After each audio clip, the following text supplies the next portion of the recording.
England premier লিগে ২০তম আসরে Liverpool champion হওয়ায় নর্থাম্পটনশায়ারে বসবাসরত লিভারপুল এফসির সমর্থকরা আনন্দ উৎসবের আয়োজন করে। উৎসবে যোগ দিতে পেরে অনেকে আনন্দ উল্লাসে মেতে ওঠেন। বিস্তারিত জানাচ্ছেন এহসানুল ইসলাম চৌধুরী শামীম। প্রিমিয়ার লিগের রেকর্ড গড়ায় লিভারপুল ঐতিহাসিক শিরোপা জয় করায় আনন্দ উৎসবে মেতেছেন নর্থাম্পটন ও করবির লিভারপুল সমর্থকরা।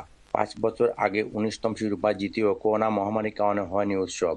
এবার ২০তম শিরোপা জয় করায় উৎসবে কমতি রাখেননি সমর্থকরা। পতাকা ব্যানার নিয়ে মেতে উঠেন তারা। মঙ্গলবার রাতে নর্থাম্পটন বাংলাদেশ অ্যাসোসিয়েশনের হলরুমে কেক কাটার মাধ্যমে উৎসবের আনুষ্ঠানিকতা শুরু হয়। এরপর নাচে গিয়ে উৎসব পালন করেন সমর্থকরা। উৎসবে যোগ দিতে করবি থেকে প্রায় ১৫ জন এসেছিলেন।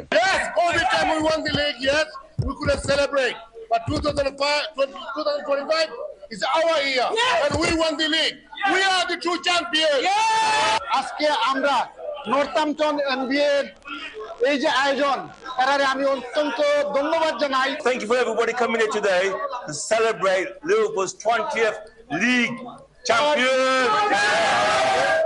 আজকে আমরা Northampton Bangladesh association 2025 Liverpool are the champion. I'd like to thank everyone who supported this. রাতভর চলতে থাকা উৎসবে নর্থাম্পটন বাংলাদেশ অ্যাসোসিয়েশনের চারপাশে উৎসব মুখর হয়ে ওঠে। এ সময় অন্যান্যের মধ্যে বক্তব্য রাখেন আকিক মিয়া, ইউসুফ চৌধুরী, ইসলাম চৌধুরী, মোহাম্মদ আলী, জসিমউদ্দিন, আলাল মিয়া ও বাবুল সহ আরো অনেকেই। Ehsanul Islam Chowdhury Shamim, channel S news, Northampton.